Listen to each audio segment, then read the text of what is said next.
আল্লাহকে এত পছন্দ হয়ে গেছে, ওই মানুষটার উপরে আমার আল্লাহ খুশি হয়ে গিয়ে, ওই মানুষটার উপরে আমার আল্লাহ রাজি হয়ে গিয়ে, সন্তুষ্ট হয়ে গিয়ে তার জীবনের পূর্বের সমস্ত গুনাহগুলোকে মাফ করে দিয়েছে। এই কথা কিছু বুঝতে পারছেন? হ্যাঁ, একটা ছোট্ট ভালো কাজ আল্লাহকে ভালো লেগে গেল। কি বুঝাতে চেয়েছিলাম বলেন তো? বুঝাতে চেয়েছিলাম আল্লাহর কাছে মাফ চাওয়া, ফিরে আসা। আর জীবনের কোনো ভালো কাজ যদি আল্লাহর কাছে পছন্দ হয়ে যায়, আপনি গেনার, তার মানে আপনার কিছু ভালো কাজ ভেতরে রাখা। নামাজ রোজা ছাড়াও আরো কিছু ভালো কাজ খুঁজে বের করা। কি বার করবেন সেটা আপনার ব্যাপার, আপনি খুঁজুন, আপনি খুঁজুন, আপনি সব জানেন, আপনি খুঁজুন। তাহলে আল্লাহ ইচ্ছা করলে খুব সহজে কোন কাজ যদি পছন্দ হয় মাফ করে দিতে পারে। আবার যদি মনে করে ধরবো, আপনারা বারে বারে ওয়াজে শুনেছেন, ইবলিস শয়তান আল্লাহ বলেছিল সিজদা দে। কাকে? কাকে? আদম আসলামকে। এই ওয়াজ ভুলে যাচ্ছেন আপনারা? আদম আসলামকে বলেছিল সিজদা দে। কেন? ইবলিস, পৃথিবীতে এমন কোন জায়গা নাই যেখানে ইবলিসের সিজদা নাই। আসমানে এমন কোন জায়গা নাই যেখানে ইবলিসের সিজদা নাই। এত ইবাদত করার পরেও আল্লাহ তাকে আটকালেন কেন? তার ভেতরে কি ছিল? জোরে বলেন, জোরে বলেন। অহংকার। কি বলেছিল? যুক্তি খাটিয়ে বলেছিল আদমকে সিজদা করব না, আল্লাহ আপনাকে সিজদা করতে রাজি। আর আল্লাহ জানেন তার ভেতরে আছে ওয়াহমিকা। আর আল্লাহ বললেন আদম কি সিজদা করতে হবে। বাট এটা আদম অর্ডার করেনি, হুকুম করেনি, হুকুমটা আমি আল্লাহ করছি। তুই করবি কি করবি না বল। তাহলে একটা অন্যায়, আদমকে সিজদা নাই, আল্লাহ বলেন গেট আউট ফ্রম হিয়ার, বেরিয়ে যা এখান থেকে, বহিষ্কার করে দিলাম, বেরিয়ে যা এখান থেকে, বেরিয়ে যা, আমার কাছে কোনো জায়গা নাই। আল্লাহ বের করে দিলেন, খালি একটা কি, আদমকে সিজদাটা দেয়নি। আল্লাহ নারাজ হয়ে গেলেন। তাহলে ধরলে আল্লাহ একটা তো ধরতে পারে। এই কথা বলেন না কেন? হ্যাঁ, তাহলে আমি প্রথমে আপনাদের কি বলেছিলাম? একটা হাদিস বলেছিলাম যে আল্লাহ যদি কাউকে প্রশ্ন করে, জিজ্ঞাসা করে, সে ধ্বংস হতে পারে। এই বলেছিলাম না, বলিনি? আবার খুব সহজে আল্লাহ যদি কাউকে মাফ করে দেয়, আমলনামা যদি ডান হাতে দেয়, সহজে সেই লোকটা পার হয়ে যেতে পারে। বলেছিলাম না, বলিনি? তাহলে আমি এই ছোট্ট আয়াতের উপরে আর একটা হাদিসের উপরে কিন্তু আলোচনা করছি। তাহলে এবার আপনি বলুন, তাহলে আদমকে সিজদা আল্লাহ দিতে বললেন, দিল না। দিলে ফলে কি হলো? আল্লাহ বের করে দিলেন। ইবলিস যখন বেরিয়ে যাচ্ছে, আল্লাহকে বলছে আল্লাহ আমি যে এত ইবাদত করলাম, আমার ইবাদতের বিনিময়ে কি কিছু পাবো না? আল্লাহ বলেন জান্নাত ছাড়া সব পাবি। ইবলিস সেই সময় দুটো জিনিস চেয়ে নিয়েছিল, এই ওয়াজ আপনাদের জানা আছে কি? এক, আমার হায়াতটা এত লম্বা করে দেন, একেবারে আমার হায়াতটা করে দেন লম্বা, কিয়ামত পর্যন্ত আমি বাঁচতে চাই। আর দ্বিতীয় নাম্বার হচ্ছে আপনি আমাকে একটা স্পেশাল ক্ষমতা দেন, আমি মানুষের নার্ভের মধ্য দিয়ে, শিরার মধ্য দিয়ে গিয়ে মানুষকে যেন অন্যায় কাজের সঙ্গে, যেন অন্যায় কাজে যেন মানুষকে আমি সম্পৃক্ত করতে পারি, অন্যায় কাজের দিকে যেন মানুষকে অগ্রসর করতে পারি, মানুষকে যেন অন্যায় কাজের দিকে ধাবিত করতে পারি, মানুষকে যেন অন্যায় কাজের দিকে আমি পৌঁছে দিতে পারি। তাহলে এই দুটো আপনি আমাকে ক্ষমতা দেন। আল্লাহ বলেন দুটো ক্ষমতাই দিলাম, কোনো চাপ নাই, দুটোই দিলাম, যা চলে যা, দুটোই দিলাম, কিয়ামত পর্যন্ত বাঁচবি। আর মানুষের নার্ভের মধ্য দিয়ে, শিরার মধ্য দিয়ে অন্যায় কাজের সঙ্গে মানুষকে যুক্ত করবি, চলে যা, ব্যাস এই দুটোই দিলাম। ইবলিস তখন কি বলেছিল? আল্লাহ যে ক্ষমতা আপনি আমাকে দিয়েছেন, আর আপনার একটা বান্দা বান্দিদিকে আমি নাজাত জান্নাতে যেতে দিচ্ছি না। আল্লাহ আমি একটা বান্দা বান্দিকেও জান্নাতে যেতে দিচ্ছি না, কারণ আপনি যে ক্ষমতা দিয়েছেন মানুষের শিরার মধ্যে, নার্ভের মধ্য দিয়ে গিয়ে মানুষকে অন্যায় কাজের দিকে আমি অগ্রসর করতে পারবো। তার মানে এটা মারাত্মক ব্যাপার পেয়ে গেছি। তার মানে আমি জোর করে কাউকে টেনে হিচড়ে ঠেলে নিয়ে কাউকে অন্যায় কাজের সঙ্গে আমি লাগাবো না। সকালবেলা যখন চায়ের দোকানে বসে বসে চা খাবে, অমনি চা খেতে খেতে খেতে খেতে ওই চায়ের দোকানে বসে বসি খালি লটারির দোকানটা আমি দেখিয়ে দেবো, দেখিয়ে দিয়ে তার মাথায় আনিয়ে দেবো, মনে আনিয়ে দেবো, এই তোর গ্রামে মাস্টার বড় বাড়ি, তোর গ্রামে ডাক্তার বড় বাড়ি, তোর গ্রামে প্রধান সাহেবের বড় বাড়ি, তোর গ্রামে ইঞ্জিনিয়ার সাহেবের বড় বাড়ি, আর তুই সে রাজমিস্ত্রির কাজ করছিস, এখনো সেই 500 টাকা বেতন, 500 টাকা মজুরি, কবে বড় লোক হবি? চল চা খেতে খেতে একবার দেখে নে লটারির দোকান আছে, যাবার সময় একটা লটারি মেরে দিয়ে যা, জীবনতলায় একটা মেরে দিয়ে যা, যদি কপাল ভালো থাকে চিন্তা নাই, একবার লেগে গেলে এই এলাকায় এই গ্রামে সব থেকে বড় বাড়িটা তৈরি হবে। তখন তোর মাথায় লেগে গেল, লেগে গিয়ে বলো না কথা তো যুক্তিসম্মত, বলে দিয়ে সেই লোকটা আর লোভ সামলাতে না পেরে সেই লোকটা কি করলো, যখন রাজমিস্ত্রির কাজে যাচ্ছে যাবার সময় 10 টাকার একটা লটারির টিকিট মেরে দিয়ে চলে গেল, দিয়ে সে বরবাদ হয়ে গেল, সে বরবাদ হয়ে গেল, সে পথভ্রষ্ট হয়ে গেল। সেই ইবলিস আপনার আমার সঙ্গে আমাদের সঙ্গে লাগিয়ে দেওয়া আছে, তার মানে সেই ইবলিস যদি আপনার আমার সঙ্গে লেগে থাকে, তার মানে এই ইবলিস থেকে নিজেকে বাঁচিয়ে নিজেকে কাটিয়ে একমাত্র আল্লাহর দয়া ছাড়া, এছাড়া কোনো রাস্তা নাই, রাস্তা নাই, উপায় নাই। কথা কিছু বুঝতে পারছেন কি বলছি? সেই ইবলিস কি ভাবছেন আপনাকে ছেড়ে দিয়েছে? ছাড়েনি, আপনার পেছনে লেগে আছে। তাহলে আসেন, ভুল বুঝবেন না, রাগ করবেন না। সেই সময় ইবলিস বলেছিল, আল্লাহ যে ক্ষমতা, যে পাওয়ার দিয়েছেন, আর জান্নাতে যেতে দেবো না কাউকে। আমার আল্লাহ সেই সময় ইজ্জতের কসম করে বলেছিল, শোন, যদি কোনো বান্দা গুনাহ করার পরেও আমার কাছে সে ব্যতীত হয়ে ফিরে আসে, অনুতপ্ত হয়, স্যালেন্ডার হয়, চোখের পানি ছেড়ে কেঁদে আমাকে বলে মাপ চায়, আমি কথা দিচ্ছি তার জীবনের গুনাহগুলোকে মাফ করে দেব। কথা কিছু বুঝতে পারছেন? তাহলে আপনাকে আমি একটা মেসালও দিলাম, কি দিলাম? কুকুরকে পানি খান খারি পানি পান করিয়েও আল্লাহ তার পূর্বের গুনাহগুলোকে মাফ করে দিলেন। তার মানে খুব সহজেই কিন্তু আল্লাহ মাফ করে দিতে পারেন জীবনের কোনো ভালো কাজকে যদি আল্লাহ পছন্দ করেন। চলেন আমি এই কথাকে সামনে রেখে আরেকটা হাদিস টেনে নিয়ে আসি। চলেন আমি এই কথাকে সামনে রেখে আরেকটা হাদিস টেনে নিয়ে আসি, তাহলে আপনাদের বুঝতে খুব সহজ হবে। এই হাদিসটা যাতে আবু হুরায়রা রাদিয়াল্লাহু তাআলা আনহু থেকে বর্ণিত হাদিস। আন আবি হুরায়রা রাদিয়াল্লাহু তাআলা আনহু قال قال رسول الله صلى الله عليه وسلم ما قال عبد لا اله الا الله قط مخلصا الا فتحت له ابواب السماء।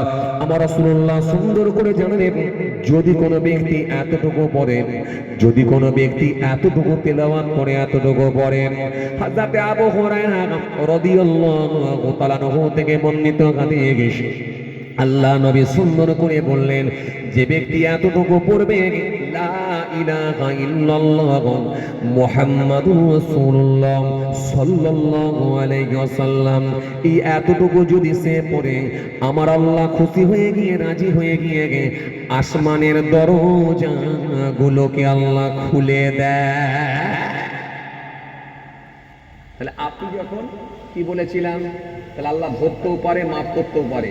রাতের বেলা যখন বিছানায় শুয়ে আছেন, শুয়ে যদি মন চায় 3 বার কলমা শরীফ পড়েন, লা ইলাহা ইল্লাল্লাহ মুহাম্মাদুর রাসূলুল্লাহ সাল্লাল্লাহু আলাইহি ওয়াসাল্লাম, এই কলেমা শরীফটা 3 বার পড়েন, পড়ে ঘুমিয়ে যান। যদি মন চায় 7 বার পড়েন, 7 বার পড়ে ঘুমিয়ে যান। ওটা জীবনের শেষ রাত হতে পারে, ওই কলেমাটা জীবনের শেষ কলেমা হতে পারে। যদি হয়ে যায় কি হবে? নবী বললেন, মান কানা আখিরু কালামিহি লা ইলাহা ইল্লাল্লাহ দাখালাল জান্নাহ। যে ইমানদারের শেষ কথা হবে কলেমা, আমি রাসূল বলছি, তার ঠিকানা আল্লাহর জান্নাত হয়ে যাবে। এই যে কলেমা শরীফটা পড়ে আপনি শুয়ে পড়েছেন, এটা জীবনের শেষ কলেমা। শেষ রাত যদি হয়ে যায়, শেষ বাক্য যদি হয়ে যায়, আল্লাহ রাজি হলে, খুশি হলে, আল্লাহ ইচ্ছা করলে আপনাকে মাফ করে আল্লাহর জান্নাত দিয়ে দিতে পারে। কি বলেছিলাম আপনাকে, খুব ভালো করে শুনবেন। শুধু যে নামাজ রোজা করব, দাড়ি রাখবো, এতটুকু নয়, এর ভেতর থেকে কিছু ভালো কাজ খুঁজে বের করা। মনে আছে আপনাদের? এর ভেতর থেকে যদি কিছু ভালো কাজ কাজ খুঁজে বের করে যদি দু চারটে হলো করে যেতে পারি, ইনশাআল্লাহ নিশ্চিতভাবে আমরা উপকৃত হব, নিশ্চিতভাবে আমরা লাভবান হব। এই জন্য আমার নবী সুন্দর করে জানিয়েছেন, হাদিসটা যাতে আবু হুরায়রা রাদিয়াল্লাহু তাআলা আনহু থেকে বর্ণিত হাদিস, আন আবি হুরায়রা রাদিয়াল্লাহু তাআলা আনহু قال كان رسول الله صلى الله عليه وسلم إذا لبث قميص بدعا بيمينه। নবী আমার সুন্দর করে বললেন, ওয়ান আয়েশা قالت كان رسول الله صلى الله عليه وسلم يحب الحلوى والعسل। নবী আমার সুন্দর করে জানিয়েছেন, একাধিক জায়গায় হাদিস দিয়েছেন, ওয়ায়াকুমুল বাইতা ওয়াহলিবুনা সাতা ويخيط ثوبهم ويكسف نعله ويعمل بذات من الصاق ويقوم البيت ويحلبون الساتان ويخيط ثوبه ويكسف نعله ويعمل بذات من الصاق।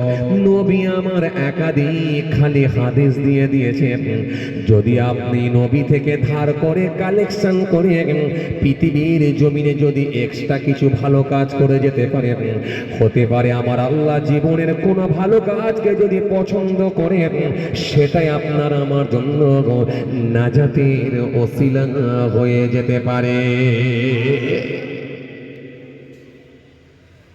আলোচনার বিষয়বস্তু কি ছিল? ধরলে খুব কঠিন হতে পারে, আর আল্লাহ ক্ষমা করলে খুব সহজ হতে পারে।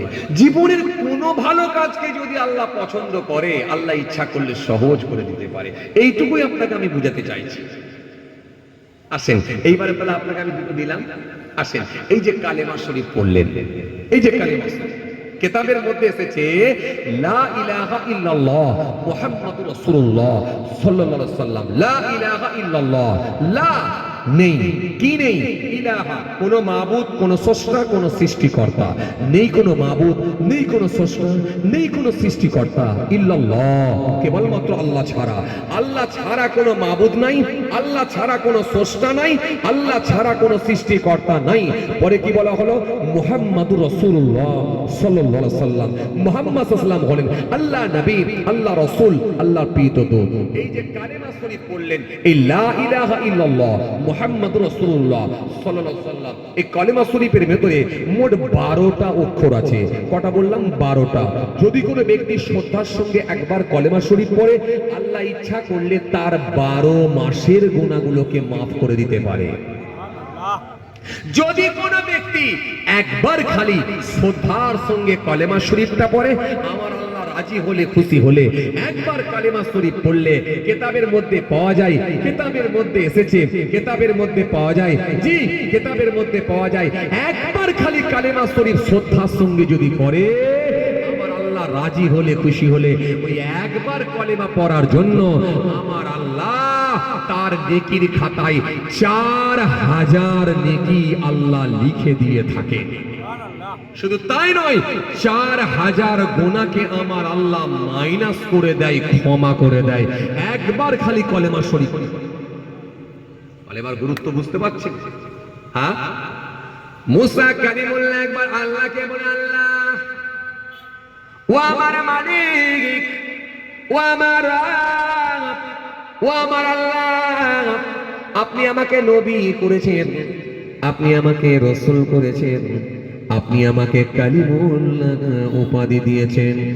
আল্লাহ, আপনি আমাকে একটা স্পেশাল নাম শিখিয়ে দেন, যেটা দিয়ে আমি সব সময় আপনাকে ডাকবো। আমার আল্লাহ সেই সময় বললেন, মুসা পড়ো লা ইলাহা ইল্লাল্লাহ। মুসা নবী সেই সময় বলে, আল্লাহ এটা তো আপনার প্রত্যেক বান্দারাই জানে, আমি যেহেতু আপনার স্পেশাল নবী, স্পেশাল রাসূল, আপনি আমাকে নবুয়ত দিয়েছেন, রিসালাত দিয়েছেন, মিরাকিল অলৌকিক ক্ষমতা দিয়েছেন। আমি আমার হাতের লাঠিটা যখন জমিনে ছেড়ে দিই, বিরাট বড় সর্প সাপ হয়ে যায়, সাপের মাথা ধরে যখন সোজা করি, আবার পুনরায় ফের লাঠিতে পরিণত হয়ে যায়। আমি আমার নিজের হাতকে নিয়ে যখন বগলের মধ্যে গোলাকার করিয়ে সূর্যের ন্যায় জ্যোতি আলো হয়ে যায়। আপনি আমাকে মিরাকেল অলৌকিক ক্ষমতা দিয়েছেন। ও আমার মালিক, এমন একটা নাম শেখান যেটা আমি মুসা ছাড়া আর কেউ জানবে না। সুতরাং আমাকে একটা এমন নাম শেখান। আমার আল্লাহ সেই সময় বলে, মুসা শুনে রেখে দাও, জেনে রেখে দাও, লা ইলাহা ইল্লাল্লাহ এটা তোমাকে পড়তে বলেছি বলে তোমার কি এটা পছন্দ হয় না? তোমার কি এটা ভালো লাগে না? মুসা শোনো মুসা, আমি আল্লাহ বলি শোনো, সাতটা জমিনকে, সাতটা আসমানকে যদি একটা পাল্লায় রেখে দেওয়া হয় আর অপর পাল্লায় যদি লা ইলাহা ইল্লাল্লাহ কালেমা শরীফ খানা যদি চাপিয়ে দেওয়া হয়, আমি আল্লাহ বলছি শোনো, ও মুসা, সাতটা জমিন আর সাতটা আসমান যে পাল্লায় রাখা হবে সেই পাল্লাটা হালকা হয়ে যাবে। আমার কলেমা শরীফের, কলেমা শরীফ যে পাল্লায় চাপানো হবে ওই পাল্লাটা ভারী হয়ে যাবে।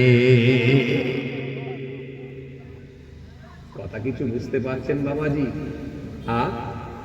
তাহলে আপনাকে আমি একটা ভালো কাজ দিয়ে গেলাম। কি একটা দিয়ে গেলাম? প্রাণীর উপরে আপনি একটু দয়া করতে পারেন, প্রাণীর উপরে আপনি একটু দয়া করতে পারেন। দ্বিতীয় নম্বরে কি দিলাম? দ্বিতীয় নম্বরে দিলাম রাত্রে শোবার সময় শয়ন যখন করবেন বিছানায় 7 বার কি 3 বার কলেমা শরীফ পড়ে শুতে হয়। কিংবা ফজরের নামাজ পড়ে যখন আপনি কাজে বেরোচ্ছেন, আপনার ব্যবসার উদ্দেশ্যে বেরোচ্ছেন, আপনি 3 বার কি 7 বার কলেমা শরীফ পড়ে বেরোতে পারেন। কিংবা আপনার ব্যবসার জায়গায় যখন আপনি বসে আছেন 3 বার কি 7 বার, যখন কাস্টমার নাই, খরিদ্দার নাই, 3 বার কি 7 বার আপনি কলেমা শরীফ বসে বসে পড়তে পারেন। নিশ্চিতভাবে আপনার এই ভালো কাজটা যদি আল্লাহ পছন্দ করে নেয়, নিশ্চিতভাবে আপনি গেনার, সাকসেস। কথা কিছু বুঝতে পারছেন কি বলছি? ভাইরা আমার, বন্ধুরা আমার, সাথী মহব্বতের ভাইরা, ভুল বুঝবেন না, রাগ করবেন না। আমি আপনাকে এইটুকুই আলোচনা করেছি যে আল্লাহ ইচ্ছা করলে ধরতে পারেন আর সহজেই আল্লাহ মাফ করতে পারেন। এই জন্য জীবনের কিছু ভালো কাজ অন্তত থাকা দরকার।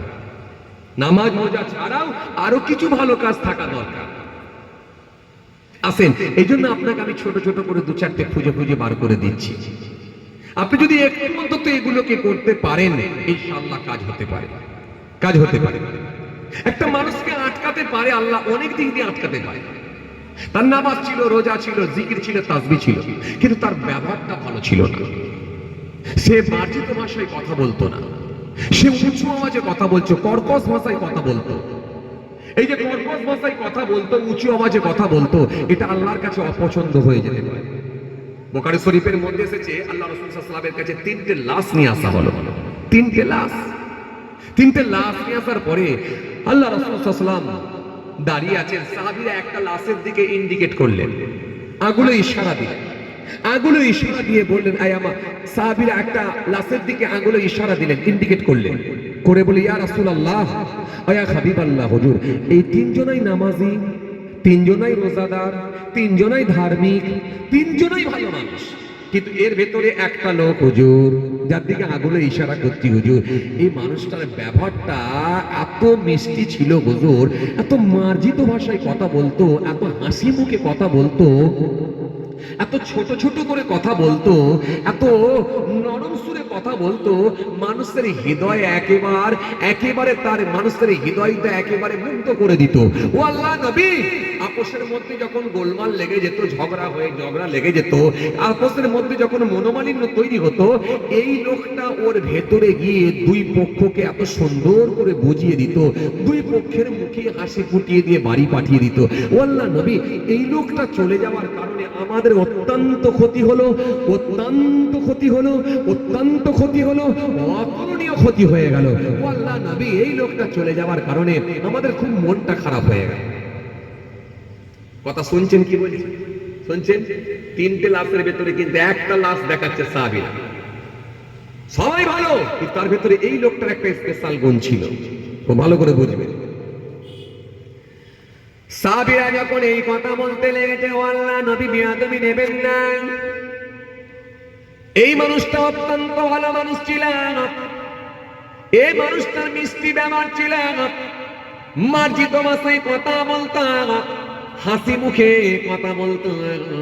ও ও আল্লাহ নবী মানুষের মন ঠান্ডা করে দিত, মানুষের হৃদয়ে একেবারে হৃদয়খানা ঠান্ডা করে দিত। ও আল্লাহ নবী এই মানুষটা চলে যাবার কারণে আমাদের অত্যন্ত ক্ষতি হয়ে গেছে। আল্লাহ নবী সেই সময় বললেন, হে আমার সাহাবীরা শুনে রেখে দাও, জেনে রেখে দাও, তোমরা ইমানদারের দল, যাকে ভালো লোক ভালো লোক ভালো লোক ভালো লোক ভালো লোক বলে সাক্ষ্য দেবে, আমার আল্লাহ তোমাদের সাক্ষ্যকে কবুল করে নিয়ে ওই ব্যক্তিকে আল্লাহর জান্নাত দিয়ে দেবে। তাহলে ইমানদারের সাক্ষ্যটাও কিন্তু একটা খুব গুরুত্বপূর্ণ ব্যাপার। কথা বুঝতে পারছেন? কেন মানুষ মারা যাবার পরেই কিন্তু ভালো না মন্দ, খারাপ না ভালো, এইটা কিন্তু ফুটে উঠে মানুষ মারা যাবার পরে। এমনও লোক আছে দেখবেন মারা যাওয়ার পরে লোকে বলবে, ও লোকটা ছিল গো বাবু সত্যি, ও লোকে জান জ্বালিয়ে দিত, রাত 11:30টায় পাড়ায় ঢুকতো আর মদ খেয়ে গালাগালি করতো 1-1.5 ঘন্টা ধরে।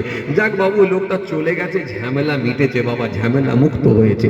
আবার মানুষ বলে, আবার মানুষ বলে, ও এই লোকটা চলে গেল, ও সত্যি এই লোকটার অন্তরে, এই লোকটা যে এত সাদা মনের ব্যক্তি ছিলেন, এত খোলা মনের ব্যক্তি ছিলেন, এত নরম সুরে কথা বলতেন, এত মার্জিত ভাষায় কথা বলতেন, এত হাসি মুখে কথা বলতেন, লোকটার নামাজ রোজা দাড়ি টুপি তো ছিলই, কিন্তু ব্যাপারটা এত ভালো ছিল বাবু বললে হবে না, আমার খুব ভালো লাগতো। চায়ের দোকানে দেখা যাচ্ছে তার কথা বলে, মুদিখানা দোকানে দেখা যাচ্ছে তার কথা বলে, রাস্তায় যেতে যেতে দেখা যাচ্ছে তার কথা বলে।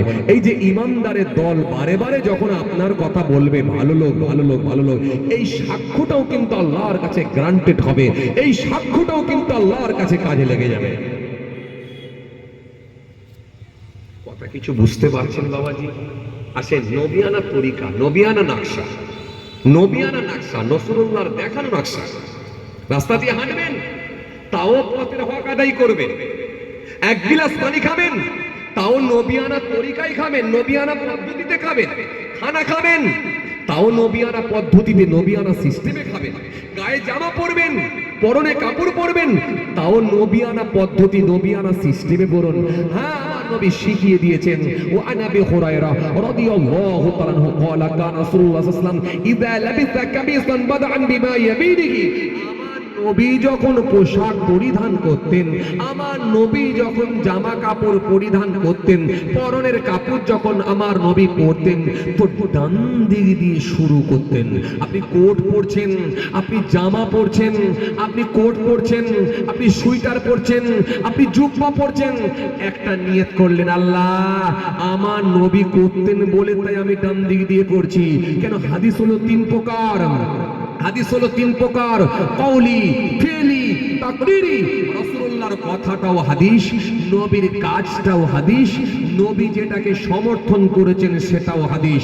তার মানে নবী যখন বলেছেন, তার মানে আমি নবী থেকে কালেকশন করে যখন আপনি ডান দিক দিয়ে শুরু করবেন, আমার আল্লাহ রাজি হলে, খুশি হলে, সেটাকেও একটা সুন্নত হিসাবে কবুল করে নিয়ে, এই সুন্নতের মান্যতা দেওয়ার জন্য, এই সুন্নতকে গুরুত্ব দেওয়ার জন্য আল্লাহ ইচ্ছা করলে, আল্লাহ রাজি হলে নিশ্চিতভাবে এটাও আপনার নাজাতের ওসিলাও আল্লাহ করে দিতে পারে। কথা কিছু বুঝতে পারছেন? আমি আপনাকে কি ওয়াজ করব বলেছিলাম যে আল্লাহ ইচ্ছা করলে কাউকে ধরতেও পারে, আবার খুব সহজে মাফ করে দিতে পারে জীবনের কোনো ভালো কাজকে পছন্দ করে। কথা বুঝে যাচ্ছে? আর আমি এইটুকুর উপরে কিন্তু আপনাদের সামনে আলোচনা করছি। ভাইরা আমার, আসেন, আলহামদুলিল্লাহ, এজন্য আমাদেরকে খুঁজে খুঁজে পার করতে হবে। নবিয়ানা তরিকায় কিছু ভালো কাজ করে নিতে হবে, নবিয়ানা নকশায় কিছু ভালো কাজ করে নিতে হবে। যদি এগুলো আমরা করে নিতে পারি, নিশ্চিতভাবে এটাই আমাদের জন্য একটা নাজাতের ওসিলাও আল্লাহ করে দিতে পারে। তাছাড়া কাকে কোন দিক দিয়ে আল্লাহ আটকাবে বলতে পারবে না। আর আল্লাহ যদি কাউকে আটকে দেয়, তার মানে তার কোনো রাস্তা থাকবে না। আর আল্লাহ দয়া করে যদি জীবনের কোনো ভালো কাজ যদি পছন্দ হয়ে যায়, আল্লাহ সহজ করে যদি তাকে মাফ করে দেয়, খুব সহজেই সেই ব্যক্তিটা জান্নাতে যাবে। এই জন্য আপনাকে আমি এই কথা বলতে গিয়ে বলেছি, দয়াটা কিন্তু আল্লাহর অনেক বেশি, ভরসা আল্লাহর ওপরই রাখুন। আপনি ঘাবড়াবেন না, চিন্তিত হবেন না, আল্লাহর উপরে ভরসা রেখে চলুন। মনে রাখবেন আল্লাহর দয়া অনেক বেশি, তিনি দয়া করলে নিশ্চিতভাবে মাফ করে দেবেন, কোনো চাপ নেওয়ার কারণ নাই। যাই হোক, সবাই আমার জন্য দোয়া করবেন। আমি আপনাদের জন্য দোয়া রাখি।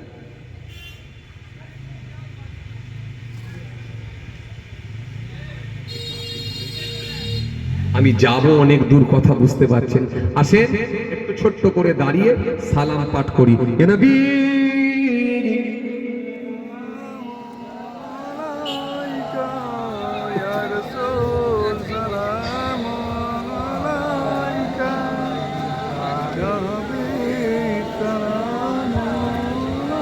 সাল্লাল্লাহু আলাইকা।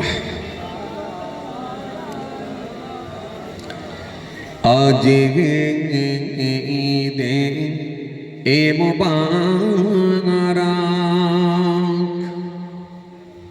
আজ রোজে এ মুসররত,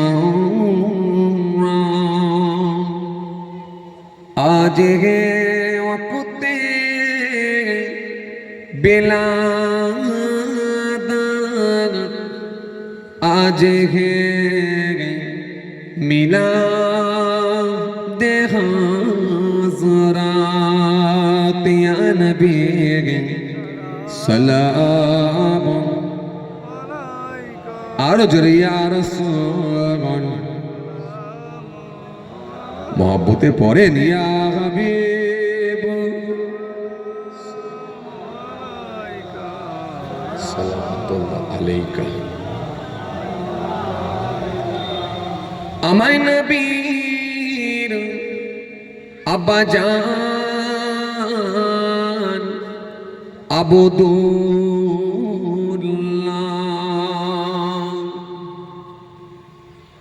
আমায় নবীর আম্মা জান আমিনা,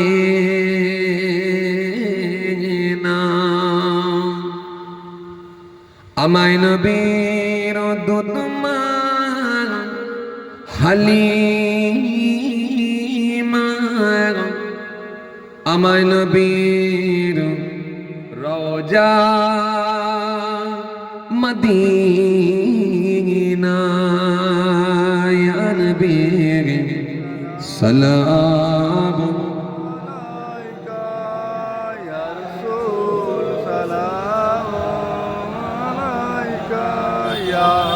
या हबीब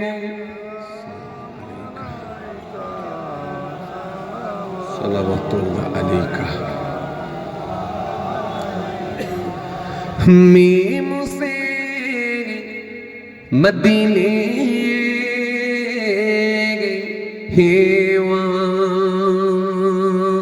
वाले हे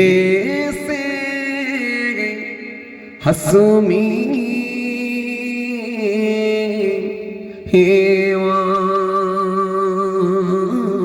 वाले मीम से मेरा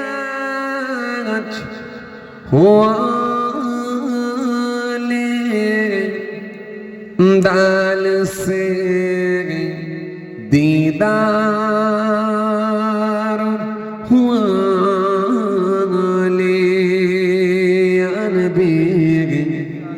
सलाम या रसूल या हबीब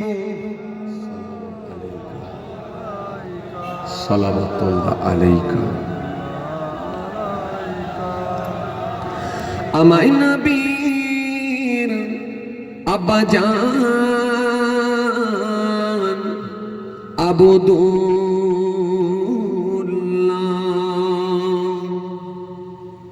আমায় নবীর আম্মা জান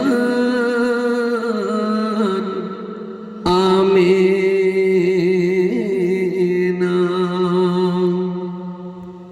আমায় নবীর দুধমা হালিমা, আমায় নবীর রওজা মদিনা, ইয়া নবী সালাম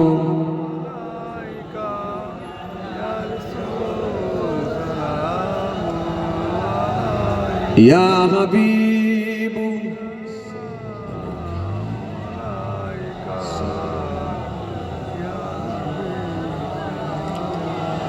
আজ গে ঈদে মুবারক,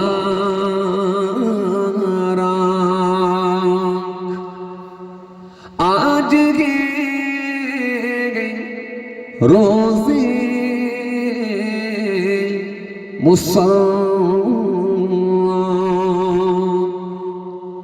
आज है वक्त बिलादत, आज है मिलाद हाज़रात, या नबी सलाम या रसूल सलाम या हबीब सलाम,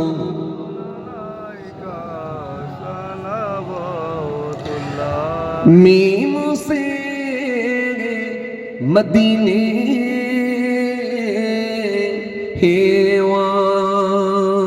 वाले, हे से हसमी हे वाले,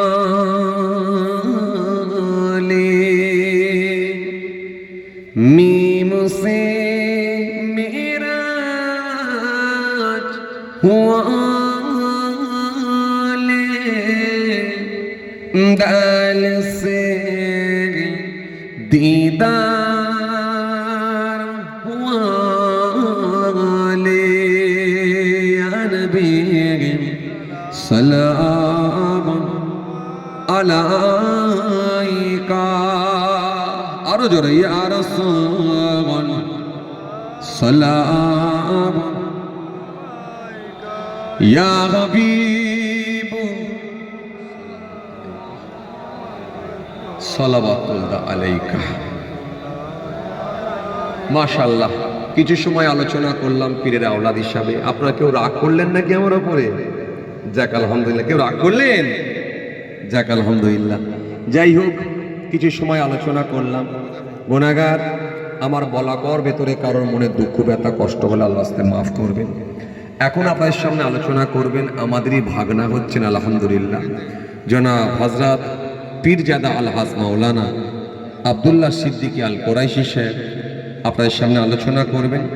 গুনাহগার, কিছু সময় আলোচনা করেছি। আমার কথাবার্তায় কেউ মনে দুঃখ ব্যথা পেলে কষ্ট রাখলে আল্লাহ আস্তে মাফ করবেন। সকলে আমার জন্য দোয়া রাখবেন। সকলে একবার উচ্চ আওয়াজে তাকবীর দেন, নারায়ে তাকবীর, আরো জোরে দেন নারায়ে তাকবীর। সিলসিলা মুজাদ্দিদ জামাত দাদা পীরের হক সিলসিলা, নারায়ে তাকবীর। মাশাআল্লাহ, বিদায় নিচ্ছি, অনেকটা দূরে যাব। সবাই আমার জন্য দোয়া করবেন। মাশাআল্লাহ, সকলে বসেন, সকলে আলোচনা শ্রবণ করেন, সকলে বসেন। আল্লাহ